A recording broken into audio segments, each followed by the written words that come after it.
Welcome to Straight Talk for Real Life, produced by Hewlett-Packard Enterprise. Everyone knows that exercise is important, but way too many of us think of going to the gym or going for a jog as a chore. So we put it off or we ignore it completely. Today we're going to talk with best-selling author and health psychologist Kelly McGonigal about a new book she's written that says exercise is far more than something you do to keep your weight under control. In fact, if you're ignoring exercise, you may be robbing yourself of experiencing true joy. Listen in, because this episode may help you take the work out of workout. Welcome to Straight Talk for Real Life. I'm Bob Peacock. I am so excited to talk with today's guest. Kelly McGonigal is a lecturer at Stanford University, a health psychologist, a wonderful communicator, and an expert in the mind-body connection. I am a huge TED Talk fan, and if you haven't seen it already, Kelly's TED Talk on how to make stress your friend has over 22.5 million views, and I confess that I have probably contributed to about 100 of those. Kelly was named by Oprah's O Magazine as its first visionary of 2020. She's also a multi-best-selling author. Her latest book is titled The Joy of Movement: How Exercise Helps Us Find Happiness, Hope, Connection, and Courage. Welcome to the podcast, Kelly. Hi, thank you so much for having me. I guess today I'm here to help you make your workout your friend. That's absolutely right. I've heard you say how important it is for you as a lecturer to teach not just from theories and textbooks, but to teach from your own personal experience. That was certainly true of your teaching about meditation and stress, and it certainly seems true of your lessons in your latest book, The Joy of Movement. Yeah, absolutely. I mean, exercise is one of the most important things that I do for my own mental health, and it's been a tremendous source of meaning and connection in my own life.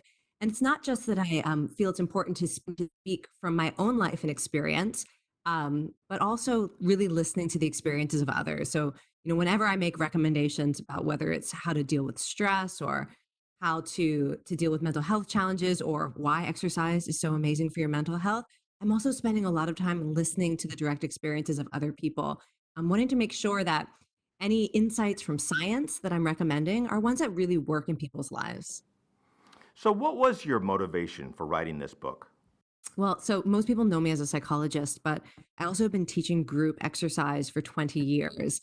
And in that time, I've seen how coming together to move together has been so important for so many people in terms of finding a sense of confidence, a sense of connection and community, a sense of greater hope and optimism. And all the work that I've done as a psychologist and talking about the mind-body relationship, that's my central goal, is to help people find community and hope and courage and meaning even when life is difficult. And so this is basically just the next step in that mission. And I'm just so excited to be able to talk about this thing that has been so important in my life, and to be able to share this idea that movement is not a punishment for something that you ate, and movement doesn't have to be like medicine that you choke down. That no matter what body you have, no matter what physical challenges you might have, and no matter what your past relationship with exercise or fitness has been, my direct experience and my understanding of the research suggests that it is possible to find actual joy in moving your body, in a way that will do tremendous things for not only your physical health, but your brain health and your emotional well-being. I suspect that you purposely didn't title the book The Joy of Exercise. Why did you choose the word movement, the joy of Yeah, movement? we debated this. So I am fine with the word exercise, but I know that a lot of people, when they hear that word, what they think of is, phys ed trauma from their youth, or someone yelling at them about how they need to burn a certain number of calories in order to get their body in shape for summer. There's just a lot of body shaming, stigma, punishment. A lot of people associate exercise with basically things that they don't enjoy, and feeling either scared about their health or ashamed about their body. Whereas movement is basically how we engage with life. So whether you're having a dance party in your living room with your kid, or you're going for a walk or you're gardening, or you're at the gym lifting weights and getting stronger. That that movement is essentially how human beings engage with life. We use our muscles, our heart pounds to give us energy. And we know that when the body is physically active, people who are more active, whether they're doing it by walking to work or they're doing it at the gym or they're doing it in a way that they just enjoy, that those people are happier, they have more meaning in life, they have better relationships with other people. In many ways, movement is how human beings thrive. That's great. So you wrote that physical activity can be mind altering, affecting the same neurotransmitter systems as drugs.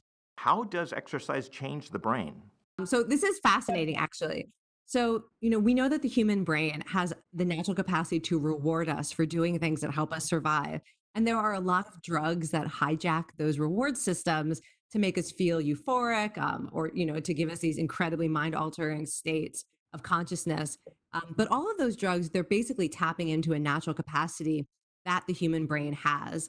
And exercise is one of the natural rewards that activates many of those same systems. So we know, for example, when you get your heart rate up a little bit, moderate intensity movement, like going for a walk or doing some yoga or dancing or anything that gets your heart rate up a little bit, you're using energy. We know that that increases, first of all, adrenaline and dopamine in your brain, which tends to give you a surge of optimism and energy. That's at first, it's sometimes called the feel better effect in research. That if you have been inactive and you start to move your body in any way at all, most people within a couple of minutes immediately feel they have more focus, more energy, more optimism and hope. And that's largely due to the fact that when you're using your body, your brain says it's time to give you access to energy. If you persist a little bit longer, say 20 minutes or so, we know that the brain will reward you by increasing levels of endocannabinoids, which is the neurotransmitter that cannabis mimics. And endocannabinoids basically take it a step beyond that feel better effect. So when endocannabinoids naturally surge, it really decreases stress and anxiety and worry, as well as physical pain, frustration, anger. So while it's quieting those things down in the brain, endocannabinoids also deeply enhance all forms of pleasure. So anything you're doing in your body that feels good suddenly feels better. It particularly enhances the pleasure of social connection. So if you're moving with other people, or even if you just finish your workout and then you go and you talk to a family member or coworker, it's going to feel better to talk, to share stories, to laugh, to get a hug. And that's the sort of the secondary psychological effect of exercise. Again, if you persist for 20 minutes or so, you're going to have so much less stress and anxiety, and also a brain that is primed to enjoy life, to experience pleasure. And we know that other forms of movement, so let's say adding music or moving with other people, often creates a strong endorphin rush. So, you get the right playlist for your workout, and suddenly you've got extra endorphins circulating in your brain that often produce that kind of euphoria. I tend to get that from moving with other people. It's called collective joy. We also know that exercising in nature has its own mind altering effect that is very similar to the peace of mind that people find in meditation when they've been training for years to quiet their mind. And many people will find as soon as they are active in nature, whether walking or hiking or cycling or swimming, that the effect on the brain is actually quite specific, and it calms the mind in a way that can be a tremendous relief for people who struggle, say, with anxiety or depression. And these are just a few of the ways, and I'm going to pause for a moment because I know you also asked how exercise changes the brain, but I would love to hear, like, I don't, in your own experience, do you have that feel better effect? Do you know what that, when I'm talking about that endocannabinoid rush that makes you sensitive to pleasure, have you felt that in your own life? Well, I would love to experience all those things that you write about in your book. But for me, exercise is a lot of work. So what am I doing wrong? Nothing. Why should exercise not be work? Part of what it invites your brain to reward you is that you are doing something that requires effort and energy. And actually the evolutionary thinking behind this is your brain is rewarding you for doing the same type of intensity activity that our ancestors needed to do to forage or to hunt or to gather food. Um, so I think sometimes people who mean well and are trying to encourage people to be active, we'll talk about how you don't need to break a sweat. You don't really need to do, you can do just 1 minute at a time, just accumulate your steps here and there. But if we're talking about exercise for mental health, type of exercise, and we can talk in a moment about this, about how exercise can literally change not just the function of your brain in the short term, but in the long term to make you more resilient to stress, to increase your capacity for joy and social connection. These are effects that we know happen when people are regularly active. It actually does require a bit of intensity and effort, the kind that would require you to break a sweat or get your heart rate up. And one of the things we know about what determines whether people will stick with movement or exercise or give up is how they interpret those early sensations of effort. So one person might experience their heart rate increasing, which can be a little bit fatiguing in the short term. You notice you're starting to sweat and think, gosh, this means I'm out of shape. I'm too old for this. This is just not for me. I don't like how this feels. And another person, maybe because they've got that right playlist on and they're listening to Lizzo singing about her fitness, and that same person is thinking, I'm sweating while I'm doing something that's really good for me. And they feel their heart pounding and they don't think I'm too old or too weak for this. They think like this is what it feels like to have my heart in it. This is what it feels like to be moving myself in the direction of greater health and greater joy. And so just like in the upside of stress, I talked about the importance of sometimes embracing things that are uncomfortable and difficult because they're connected to something that you care about and something that you value. And for many people, in order to get the full mental and emotional and social benefits of movement, you need to be willing to embrace the fact that, yeah, your legs might feel tired. You might fail the first time you try to do something difficult. You try to master a new move and well, that didn't go so well. Part of what makes movement so powerful, whether we're talking about your brain health or how it changes the way you feel about yourself, is that it often is a challenge. And that's part of the magic of it. You also talked a lot about how movement connects people. It's perhaps, if I read it right, one of the most important parts of discovering that joy. One of my favorite stories in the book is about the guy who founded an organization called Good Gym, who sends volunteer runners to visit socially isolated older adults in London. I love that idea. Yeah, Good Gym is one of my favorite organizations too. So let's back up for a second and think about why something like Good Gym is so amazing. Yeah. So I mentioned that when you exercise, it changes your brain chemistry in a way that makes social connection easier. And I think this is one of the reasons why when you talk to people who exercise regularly, even if they intended to get into it to get time by themselves, I've heard from so many people who thought, I'm going to run because it's going to be me time. And they end up forming these amazing friendships with people, whether in running groups or, just other people who are training for the same event. So even if they're spending a good deal of their time exercising alone, they can't help but form these often called fit families.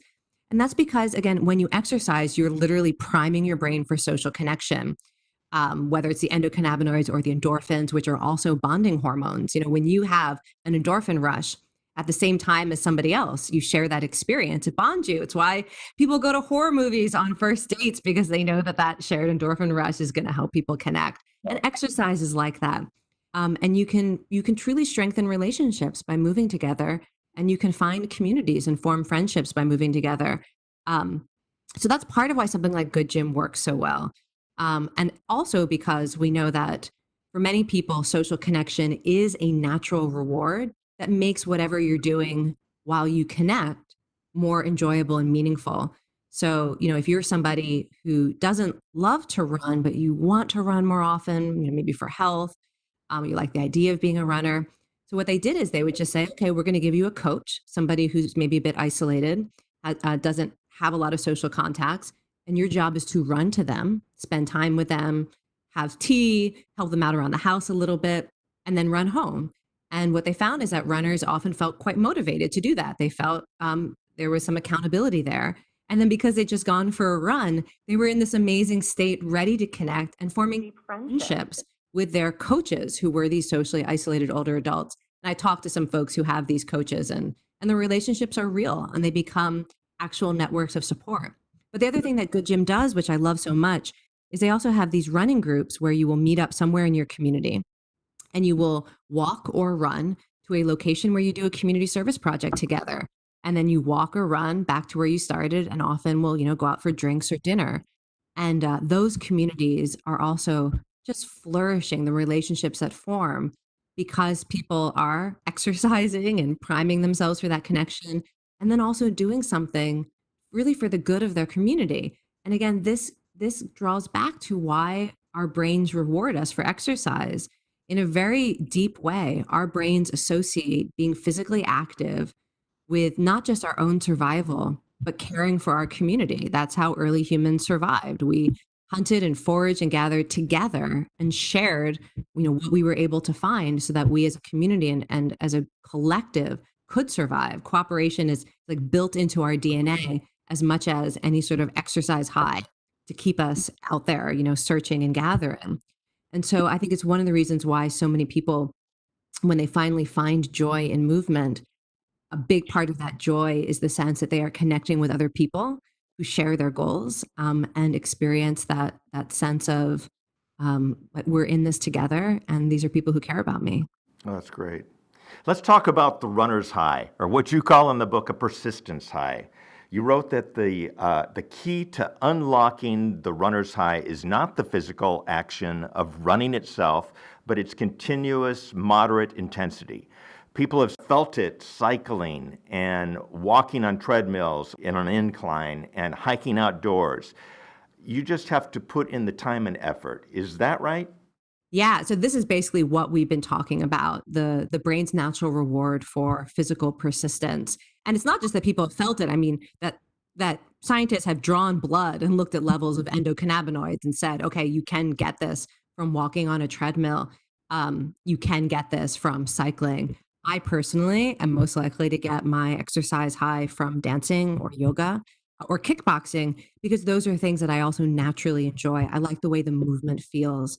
And so, if people have a relationship with movement or exercise where they feel like they don't like it, they have never enjoyed it, and they're looking to experience more joy. One thing to know is you have to find something you can persist at for about 20 minutes.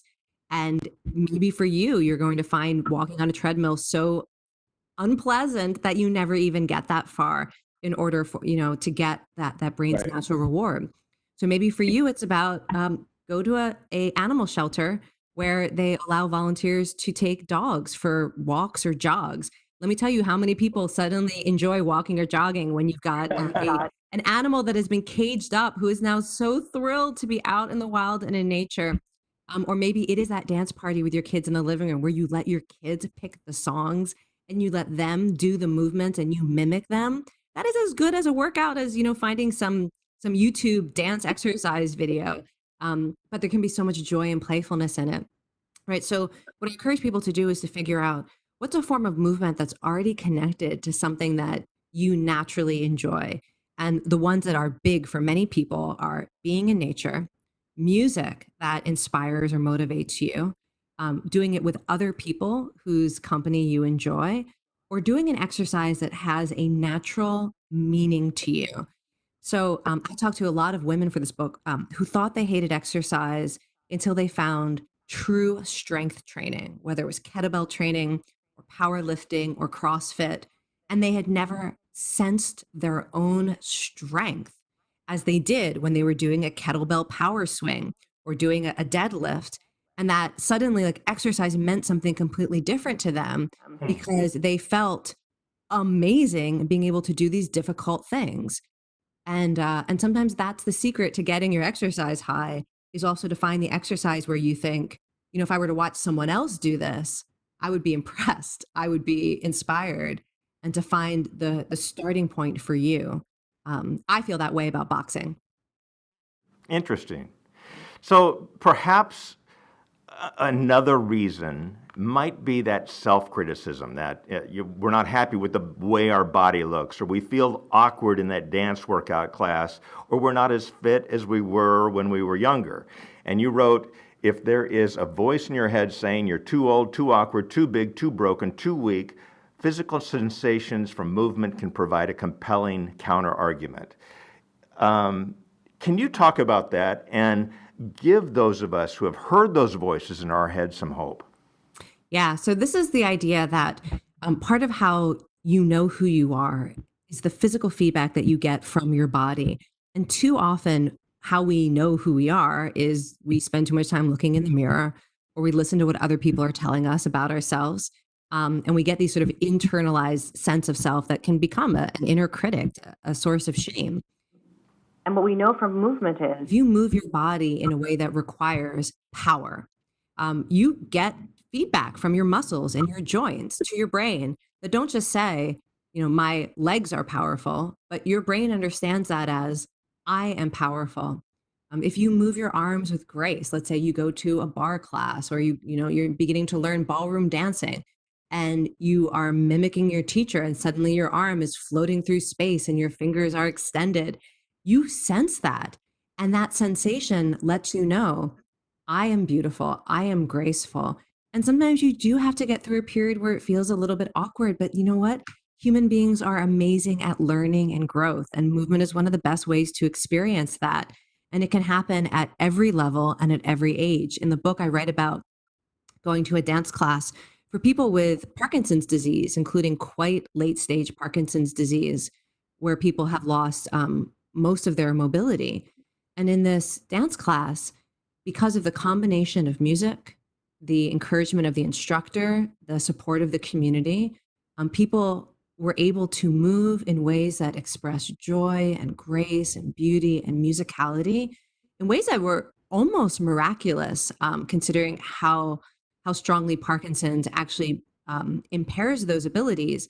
But in that exercise class, people were able to move in those ways and experience that aspect of themselves, which can be a great source of happiness and meaning and hope. And so that's sort of what that's about. It's about allowing your body to tell you who you are because of the direct, unarguable meaning of what you're doing.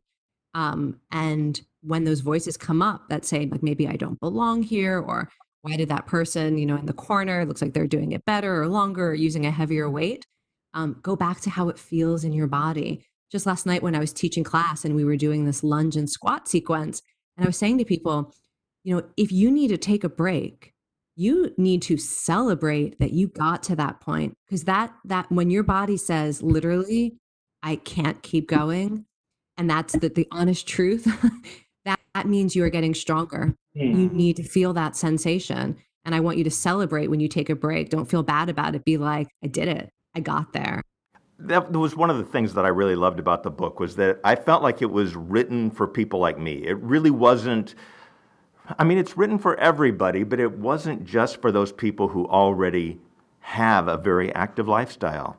No, and it's not for people who fit the stereotype of, what we think young and fit looks like. It's true. I made a conscious choice that maybe 80, 90% of the stories in this book are people who are older adults or people who have physical disabilities or serious mental health challenges like recurring depression or recovering from trauma. People who don't fit the stereotype we think of who enjoys movement Right. and who exercise is for. And that was a very deliberate choice because, again, as I said in my own life, that movement gives us access to human strengths, including whether it's neuroplasticity and our ability to recover from things like trauma or illness. It gives us access to our capacity to connect with one another, to enjoy cooperation, to enjoy human interdependence. It gives us access to our ability to celebrate, to love music, to move in joyful. I mean, this is for everybody. And it's not just for people who were gym class heroes or natural athletes. And the great thing about how movement affects our brains is that the older we get, actually, the more receptive your brain gets to the joys of movement. So even at the same time that maybe, you feel like you have some injuries you're carrying around in your joints or other challenges, the brain continues to get more and more sensitive and more responsive to the benefits of exercise. In the chapter called Collective Joy, you talk about the joy we get out of being active as a community. I want to read a short section and have you comment on it. While most people find pleasure in synchronized movement, some people are especially drawn to move in unison with others. One possible reason has to do with the link between collective joy and cooperation. It turns out that people who have a pro-social orientation to life, that is, they enjoy witnessing other people's happiness and are motivated to help others who are struggling, synchronize more easily with others. Something in their mindset or biology makes it easier to merge in collective action and lose themselves in the movement. Then a few sentences later, you wrote, "Outsiders cannot understand the appeal. This is a joy for which spectatorship falls short." Talk about that. Yeah, so this is getting to my true love, group exercise or group movement classes. I mentioned I've been teaching yoga and dance and other forms of group exercise for 20 years. And so this is the joy of, so of course you could step touch in your living room, right? You could do sun salutations at home on your own yoga mat. But there is a different feeling when you're in a room full of people who are all lifting their arms up overhead and looking up and inhaling at the same time, and then folding forward and exhaling at the same time. It's called collective joy, and it gives us a sense of self-transcendence. It allows us to feel bigger than sort of our limited self or our limited lives, and feel connected, not just to other people, but often to literally just a sense of something bigger than us. And it's one of the reasons why so many people find both joy and hope in things like walking for a cure, or even marching in a protest, or going to a dance class. Or as I've often seen, people struggling with grief and loss, finding tremendous a sense of being held in a flow yoga class. And I do think it's so interesting that not everybody loves that, and the people who get it the quickest, who find it easy to fall into sync with other people stepping and clapping, and also to synchronize with the beat of music, and who enjoy that feeling, they often are people who have a more altruistic bent in life, who sort of their orientation to life is one of connection and interdependence. And we haven't talked about this, but a lot of my own science that I've been a part of conducting has been looking at how to help people sustain compassion and helping, even in the midst of really serious challenges and a suffering that's not easily solved. Whether you're a healthcare provider or you're a caregiver for a loved one, or you just want to change the world, that it's often hard to sustain that helping energy and that compassionate motivation. And I have found in my own experience that group exercise classes is one of the ways that people can sustain that hope. Psychologists sometimes call it a sense of we agency, that when you move with other people, it's not just like an immediate endorphin rush, but it gives you a sense that you're not alone in what you are trying to do. And it actually becomes a very powerful kind of therapy for people who want to do good in the world. You mentioned music. It seems like music and movement go hand in hand. We've seen Olympic athletes with their headphones on before an important swim. Your book says that one of the greatest pleasures in life is to give in to the impulse to move to music, to sing, dance, clap, or stop. A few decades ago, there was a song called "Come From the Heart," and the lyrics were, "You've got to sing like you don't need the money, love like you'll never get hurt, you've got to dance like nobody's watching, it's got to come from the heart if you want it to work." Kind of words to live by. In your book, I love it. Even in your TED Talk, you talk about courage. Is the kind of courage you're talking about the same kind of courage as dance like nobody's watching? Well, so I think of courage as the ability to take action even when some part of you is scared, right? Some part of you is unsure, but there's something or someone you care about so much that you are willing to say yes and to take action, even if you never fully get rid of that fear or anxiety or other things that feel like barriers. And I do feel like many people have to find that kind of courage around movement, because there might be that inner critic or concerns about belonging, or the fear we sometimes feel about walking into a new space or trying a new activity. So that is a kind of courage. But I also want to say that, since you mentioned music is actually There's a word that I have on my wall from when I was writing the book. I was trying to think, is there a word for something that gives people courage? And I started coining this word, encouragent, like a something that like an agent that gives you courage, that encourages you. And it's not a real word. It's one of the primary effects of music. It's why people use music to prepare them for, competition or anything that matters. Because music, first of all, what it does when you're listening to a song that you like, it activates the reward system in a really powerful way that gives you that same dopamine and adrenaline rush as being active with your body. And it also activates the motor system of the brain. You cannot listen to music you enjoy without your motor system lighting up. So even if you're lying perfectly still in a brain imaging machine and you are not moving your body, your motor system is lighting up. It is like begging you to move. And because of that, music basically nudges us to act, to take action, to move forward. So, of course, it makes exercise more pleasurable, but it also can be used to motivate us when we're feeling paralyzed by self doubt or we're feeling it's hard to get out of bed in the morning. And actually, one of the tricks that I often encourage people to do is to take a song that they like, exercise to it in any way that you enjoy. Like it's the form of movement that you like.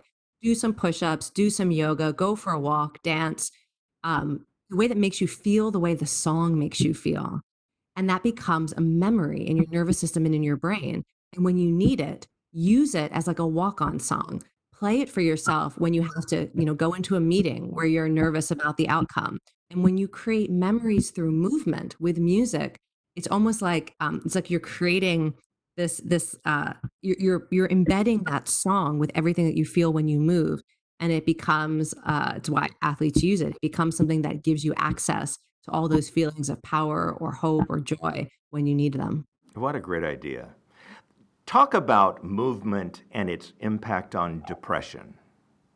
Oh, good. Yes, I'm so glad that we are getting around to this because this is so there's many ways that exercise, I should say, can help people deal with depression at every level, from the molecular, which is what I really want to talk about, but also to the level of meaning. So I spoke with so many people who found that through movement they were able to literally experience their ability to put one foot in front of the other.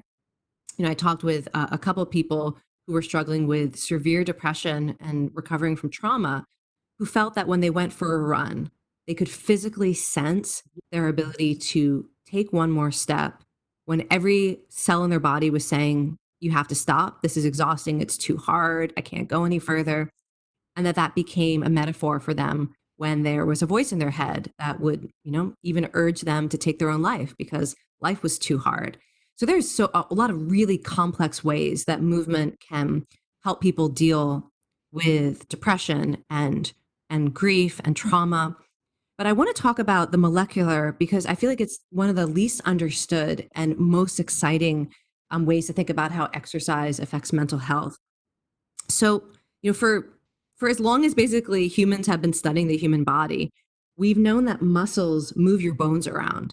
I think most people think that your muscles, they're basically just, they're there to push your bones around in space or help you stabilize your posture.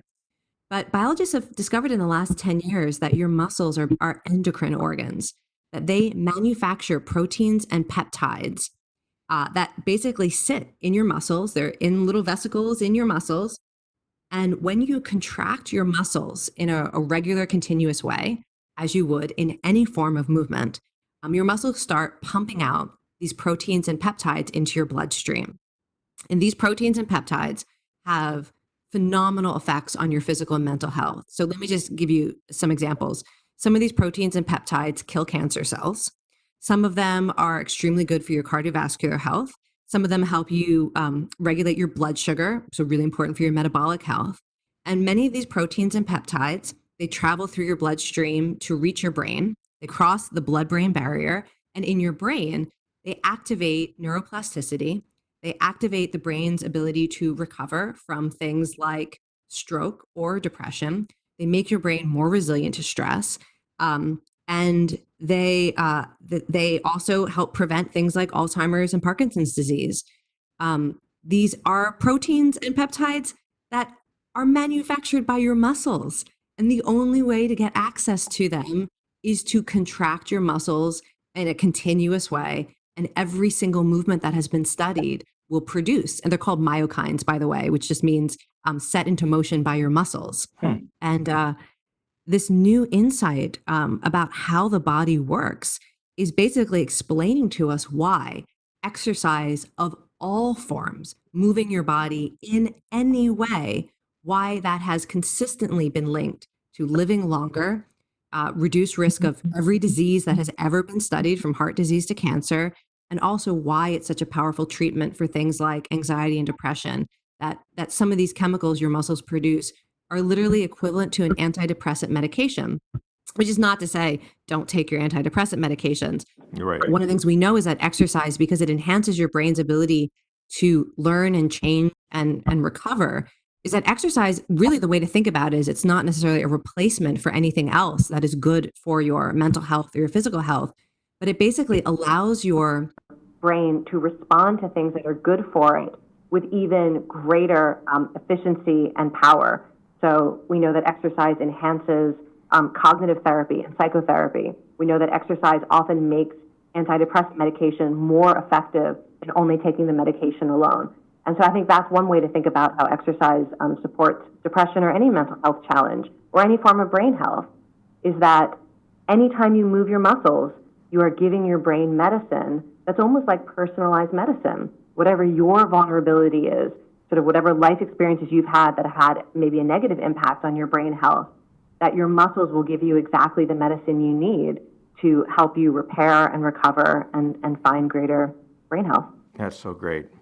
Part of the joy that you described in your book comes from helping others and getting the help you need from others, whether in a 10-mile-long obstacle course or carrying a loved one while walking barefoot over hot coals. You wrote so beautifully, quote, "We humans, so used to hiding our weaknesses or minding our own business, sometimes need to practice this call and response. I'm here and I need help, and I'm here, let me help you." And you described one of the most celebrated and memorable moments of Olympic history in the 1992 Games in Barcelona, when British runner and world record holder Derek Redmond finished the 400-meter semifinals dead last. Can you tell that story and what it demonstrates so well? Okay, I should not try to tell that story. Here's what we should do. We should have people watch this on YouTube. So, I mean, I'll give the takeaway, but this is something that people weep while watching this video. Yeah. So if you haven't seen this, the story is basically that Derek Redmond, who was supposed to be able to medal in this Olympics, he experiences debilitating injury at the beginning of his race, and I won't spoil it for people who haven't seen it, but just look at YouTube, Derek Redmond Olympics. You will find the video. It's a beautiful thing, and the reason why I tell that story in the book is because I heard from so many people, and honestly, this was not something I had expected. But when I ask people, like, tell me about your joy of movement. Tell me about why you love rowing or dancing or running or hiking. Like, what do you love about it?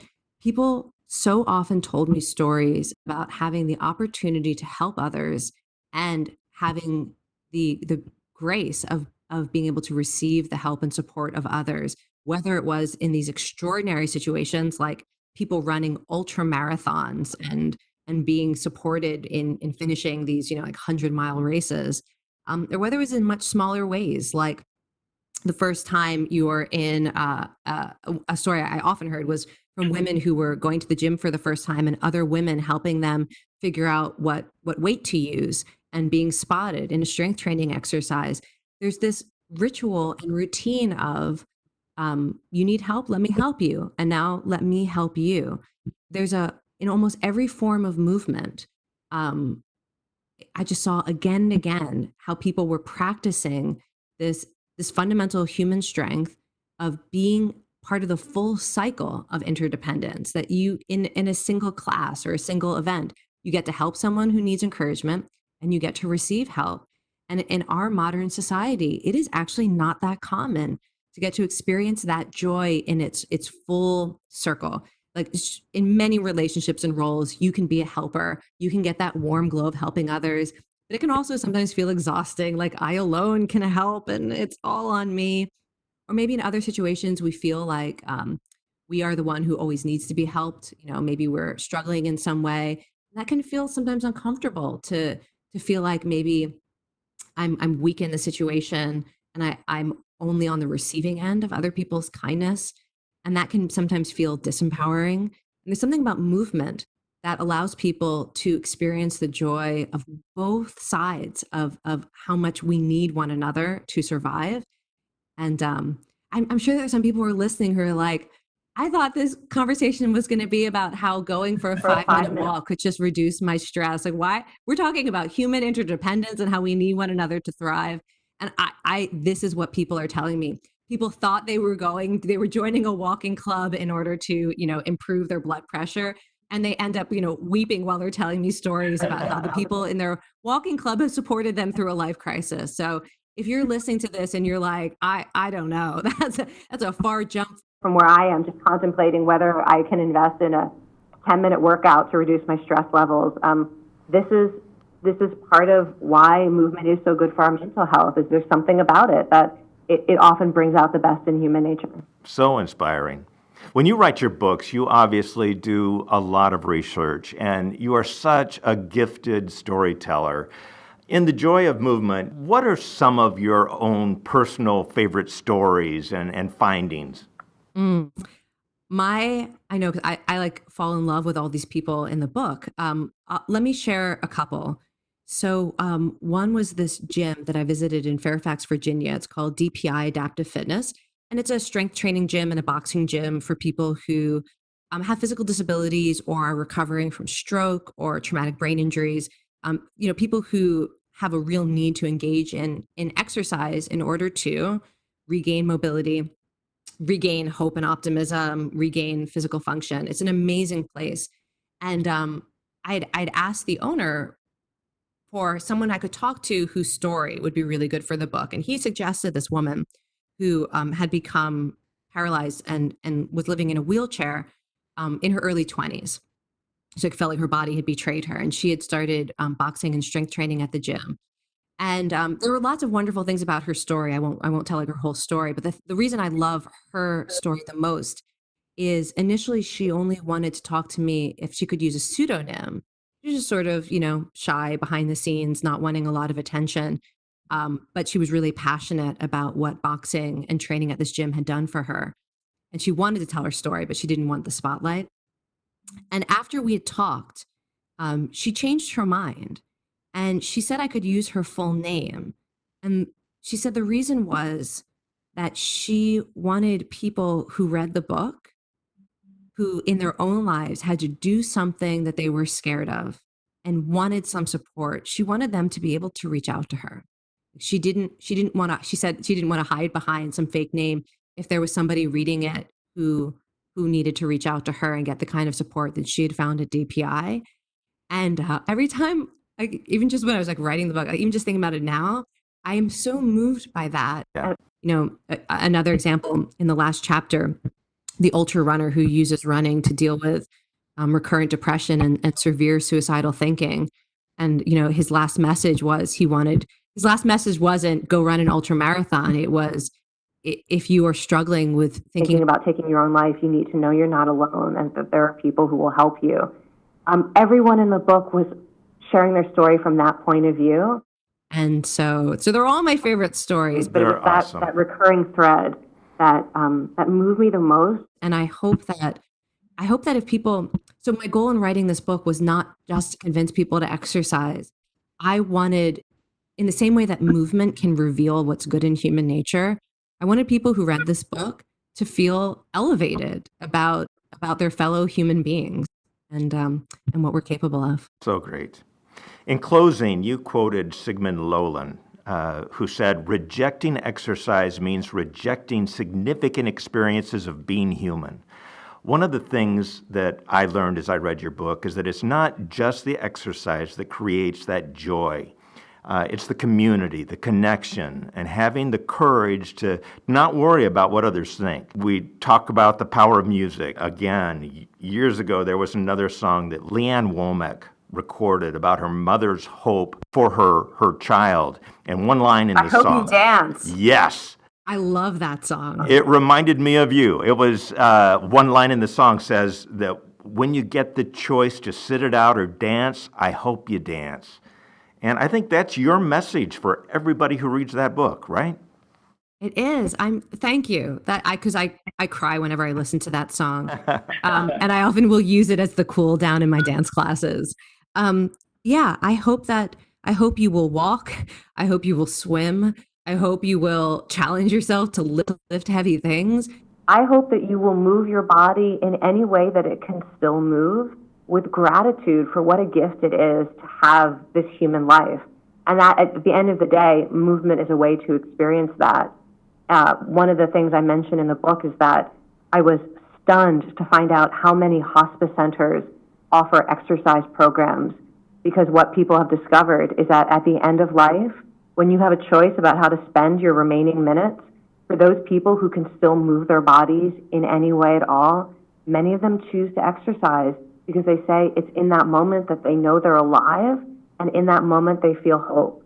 And I feel like that is sort of an essential truth about moving our bodies. And so I hope people will move, and I hope that they will move with a sense of gratitude for the gift that life is. Kelly, you're making such a huge difference. Thank you so much for appearing on Straight Talk for Real Life. Thank you.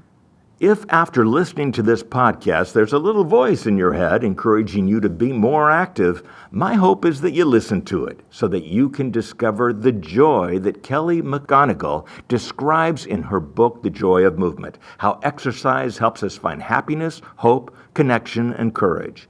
The link between physical activity and joy offers a compelling reason to make some changes. Quoting Kelly one more time, for some people, it's a matter of finding the right activity at the right time. It's about finding the movement their bodies were made for. As always, HPE offers its employees many great free resources to improve their health. For employees in the U.S., look for those resources on HPE Wellness, and outside the U.S. on the Global Wellness page. That's all for this edition. Thanks for listening to this episode of Straight Talk for Real Life. If you enjoyed it, please let us know by subscribing to this podcast. Let's talk again soon.